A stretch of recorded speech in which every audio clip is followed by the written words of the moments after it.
बोलिएगा प्लीज़। बड़ा अफसोस के साथ मैं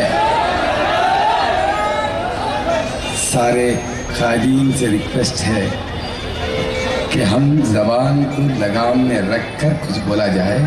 जो बात हकीकत है उसको बताने का भी अंदाज अच्छा होना चाहिए। कल हम एक से नज़र मिल जाए कि हमको शर्मिंदा नहीं महसूस होना चाहिए कि हमने क्या कहा था कल। दोस्तों, बुजुर्गों, नौजवान साथियों, इस पे मैं दिल की गहराइयों से इस्तकबाल करता हूँ आली जनाब दिग्विजय सिंह साहब का, आली जनाब उत्तम कुमार रेड्डी साहब का, आली जनाब खुर्शीद सईद साहब का, इम्तियाज साहब का, कुंतिया साहब एमपी साहब का, साहब एक जाना रेड्डी साहब का, साबिका होम मिनिस्टर, सब देश पे बैठे हैं बुजुर्ग मेरे, उनका हर दिल से गहराई से मैं इस्तकबाल करता हूँ। मैं मुखर्री नहीं हूँ, मैं जो भी कहता हूँ दिल से कहता हूँ। दोस्तों, बुजुर्गों, नौजवान साथियों, बिस्मिल्लाहिर्रहमानिर्रहीम। अल्लाह सुब्हाना ताला दो वक़्त मुस्कुराता है, इसके शान अजीम है। दो वक़्त मुस्कुराता है, वो मुस्कुराता कब है कि जब सारी दुनिया उसको दबाना चाहती है, और जब उसको उठाना चाहता है तो जब मुस्कुराता है। दूसरी जब मुस्कुराता है कि सारी दुनिया उसको ऊपर उठाना चाहती है और खुदा की कुदरत उसको नीचे लाना चाहती है, तो दो टाइम मुस्कुराता है।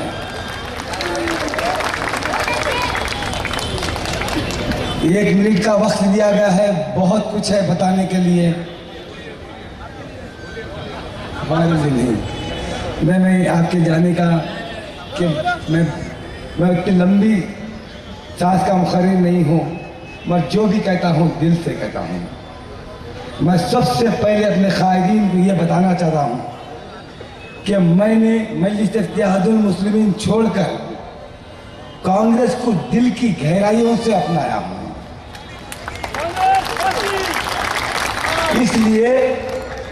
इसलिए ये बात कह रहा हूँ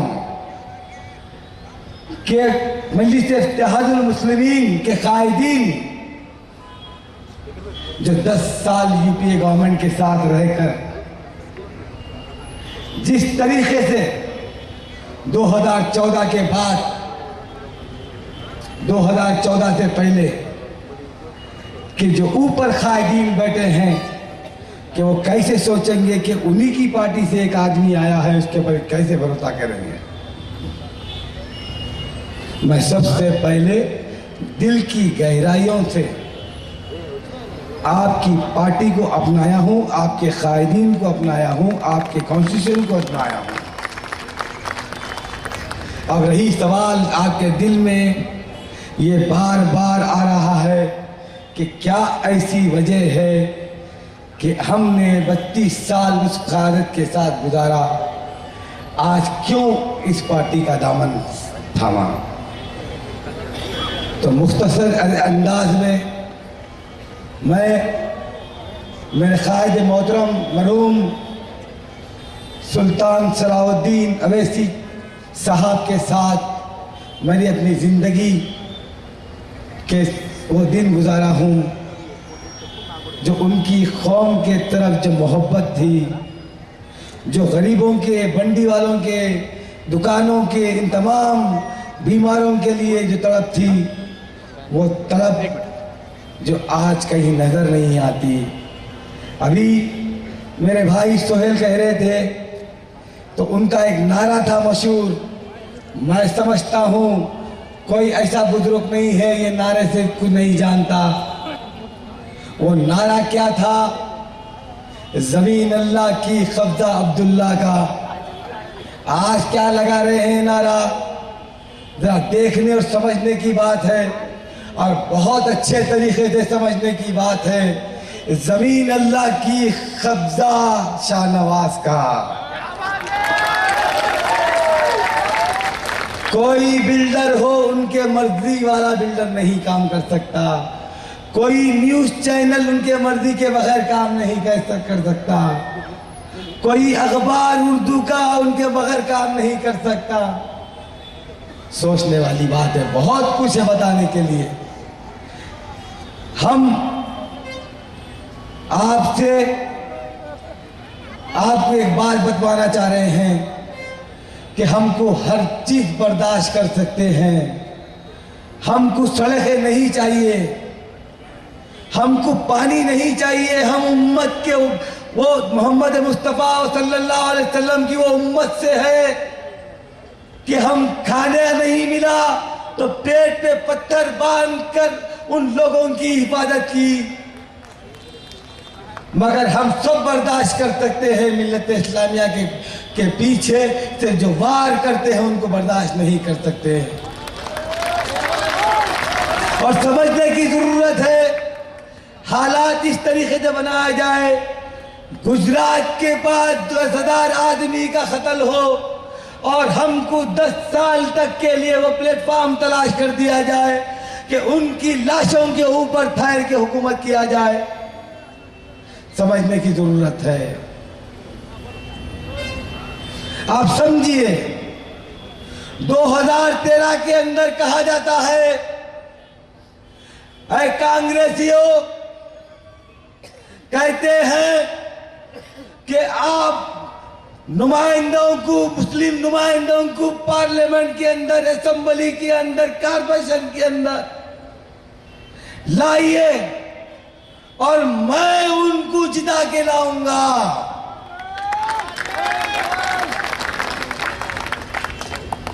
और क्या वजह ऐसी है कि 2014 के अंदर महाराष्ट्र की असेंबली के अंदर, खास तौर पे जर्नलिस्ट जानते हैं इस बात को और बहुत सारे बुजुर्ग इस बात को जानते हैं और स्टेज पे बैठे हुए कायदीन जानते हैं कि एक बल्दिया का हल्के का कारपोरेटर यहां से लड़ने के लिए 14 दिन मशक्कत करता है, गली गली। अभी भी मेरे हल्के के अंदर कौन सी गली में कहां से मेरा हल्का लगता है ये नहीं मालूम। फिर कैसे मालूम हो गया कि महाराष्ट्र के अंदर 24 सीटों के ऊपर कौन सी ऐसी पॉलिसी थी, कौन सी ऐसी हिदायत थी कि बिना रास्ते के, बिना कैंडिडेट के, बिना सदर के कैसे महाराष्ट्र पहुंच गए आप ये सवाल इसी ग्राउंड के ऊपर पूछिए और जवाब देना पड़ेगा सर। और एक बात मैं आपको बताता चलूं कि बात मैं दिल से कह रहा हूं और बड़ी जिम्मेदारी से कह रहा हूं ये बात, और बहुत जिम्मेदारी जो हिंदुस्तान के अंदर सारे रिलीजियस के, सारे लोगों का एहतराम करने वाले पार्टी के प्लेटफॉर्म से कह रहा हूं। अगर ये वक्त, ये नजारा भी नहीं देखोगे, ये बात नहीं समझोगे तो बहुत बुरे दिन आने वाले थे।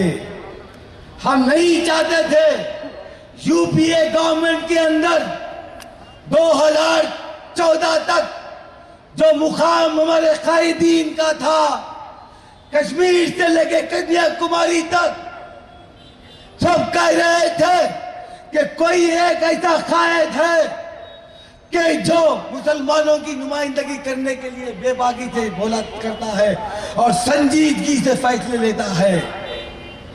ऐसी कौन सी वजह थी 13 दिसंबर के दिन यूं में 12 रबी अव्वल के तक जब कहते हैं कि भारतीय जनता पार्टी का वजीर आजम डिक्लेयर होता है, भारतीय जनता पार्टी का वजीर आजम के अंदर डिक्लेयर होता है, आप कहते हैं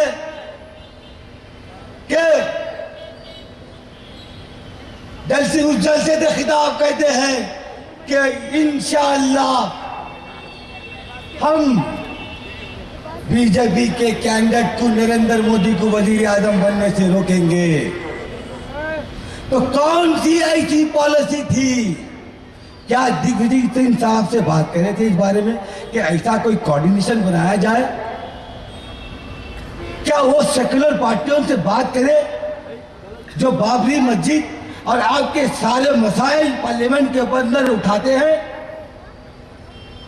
कौन सी ऐसी रोड मैप था, कौन सा ऐसा आपके पास प्लान था कि आपने बिना ऐसे कैसे कह दिया कि भारतीय जनता पार्टी का वजीर आजम बनने से रोकेंगे? और आपका यहीं से चालू होता है कि भारतीय जनता पार्टी का वजीर आजम बनाने की साजिश सारे हिंदू जो हिट स्पीचेस से आपके और आपके पार्टी के लोगों की एक प्लेटफॉर्म पर आए और अब वो बार बार कैसी वीडियो की तरह सोशल नेटवर्किंग पे चलाया गया। एक हैदराबाद का एमपी इस तरीके से कहता है कि हम भारतीय जनता पार्टी के वजीर आजम को बनने नहीं देंगे। यही से उस साजिश का ये हिस्सा है। आपको समझने की जरूरत है दोस्तों, नौजवान साथियों, 55% आबादी है नौजवानों की। मत बहकिए आप। कौन सा फार्मूला था उनके पास ये बात पूछना? चलिए, कुछ नहीं हुआ। जब बीजेपी की सरकार सेंट्रल के अंदर जब आ गई, आने के बाद ऐसी कौन सी वजह थी जब बिना रूट बिना मालूम उस हिस्सा था जगह जगह जाकर पूछ रहे हैं कोई कैंडिडेट आपके पास 1 लाख 10 लाख रुपए है, बाकी के 40 लाख हम लगाएंगे, आप लगाओ। ऐसी कौन सी बात है ये? हम 50 साल से यहां पर कह रहे हैं, हमने खून दिया इस जमात को। मैंने नहीं, मेरे बुजुर्गों ने हर बात के ऊपर सलाउद्दीन अवैसी की आंख बंद करके लब्बैक कहा।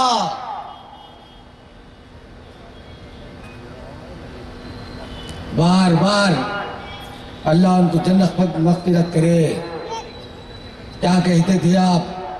क्या आपको ये मालूम नहीं कि जब चंद्रबाबू नायडू साहब बीजेपी में मिलने की कोशिश कर रहे थे, जब बातचीत चल रही थी, तो जब हमारे कायद आज जो मेंबर ऑफ पार्लियामेंट है वो एमएलए हुआ करते थे, एक ही एमएलए थे, आपको तो मालूम है। और एक पार्लियामेंट मेंबर मेरे कायद थे मरूम, उन्होंने बोले चलो मियाँ जाके, नहीं बाबा उन्होंने नहीं मानता, आप बेफिक्र रहिए, आप समझिए अपना जाना बेइज्जती नहीं मियाँ, आप समझिए कि उन्होंने नेशनल फ्रंट का कन्वीनर है। जरा सोचने वाली बात है। वो बुजुर्ग शख्सियत को आज याद कीजिए आप इस ग्राउंड से, और उनके हक में अल्लाह से दुआ कीजिए कि उनके खबर में अल्लाह ताला नूर से भर दे। क्या सोच थी मेरे कायद की?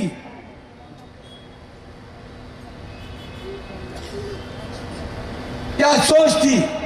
वो सोच ये थी कि अगर ये बीजेपी में जाता तो बहुत सारे सेकुलर लोगों को बीजेपी में ले जाएगा मियाँ, इसको रोकना जरूरी है।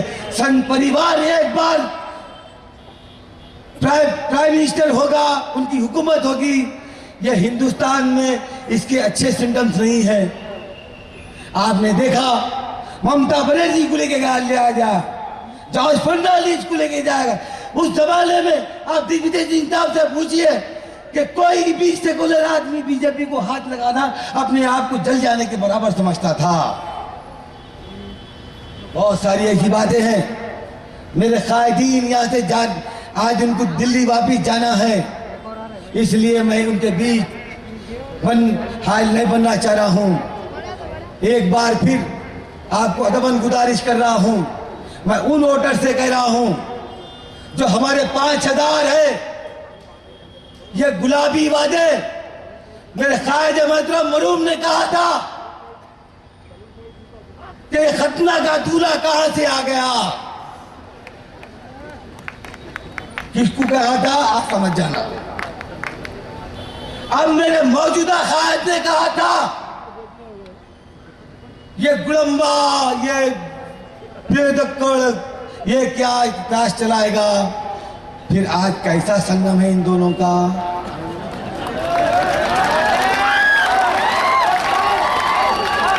कांग्रेस ने कमिटमेंट किया 2009 के अंदर, जब कहा कि हम तेलंगाना देंगे, आंध्रा से हुकूमत चली जाएगी, हमें मंजूर है, हुकूमत जाने का डर नहीं है। जो हमारी जबान है वो जबान का एहतराम करना जरूरी है। 4% रिजर्वेशन देने का वादा किया। भारतीय जनता पार्टी, संघ परिवार, सारा राज्य ने कांग्रेस के ऊपर, जब कांग्रेस पे हमला कर रहे थे कि किस तरीके से 4% रिजर्वेशन मुसलमानों को दे रहे, ये अच्छी चीज नहीं है, मगर कांग्रेस का कमिटमेंट था, वो कांग्रेस का कमिटमेंट पूरा किया। बहुत टाइम का वक्त कम है।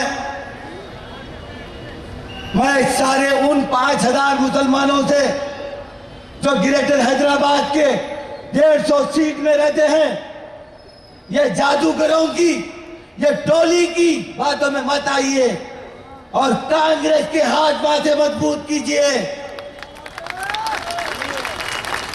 यहां से कई का मुकाबला। जिस दिन मैंने कांग्रेस का टिकट लिया, अल्हम्दुलिल्लाह अल्लाह ने मुझको ये तीनों सीट मेरी झोली में डाल दिया। बच्चे हैं आप, अभी कुछ नहीं कह रहा हूं, समझ जाइए। मिशन GHMC नहीं है, 2019 है। और आप ये समझ रहे होंगे कि 4 मीनार MLA मैं नहीं, MIM पार्टी सबसे बड़ा कायद तो होगा, उसके सामने मुझको पाएंगे इंशाअल्लाह। आपको वादा कर रहा हूं, ये जबान से नहीं, अल्हम्दुलिल्लाह अल्लाह की दात से इतनी उम्मीद है मुझको।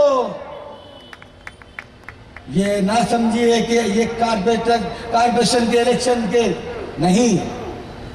मैं फिर एक बार सारे लोग से अपील कर रहा हूं, खास तौर के ऊपर हिंदू भाइयों के, बीजेपी को, छोटी बीजेपी को वोट डालना, बड़ी बीजेपी को फायदा, बड़ी बीजेपी को वोट डालना, छोटी बीजेपी को फायदा। समझ जाइए, एक ब्रिज तामीर हो रहा है। सचमुच आप दिल से कहिए कि आज इसकी मजमे में 5000 अगर हिंदू है तो कभी आप इस ग्राउंड के ऊपर कभी देखे, कभी साथ साथ बैठे। आज पहली दफा बैठने का मौका मिला। ये शहर, ये पहले सच इस बात की गवाही है कि हम इन दो आंख है। बहुत बोलना है, मैं यहां की बात नहीं कर रहा हूं,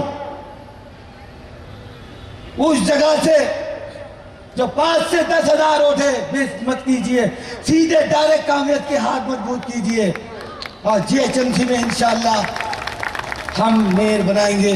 इसलिए कांग्रेस की वो जमात है, सबके साथ, सबका साथ कांग्रेस इंशाअल्लाह जिंदाबाद। जय हिंद कांग्रेस।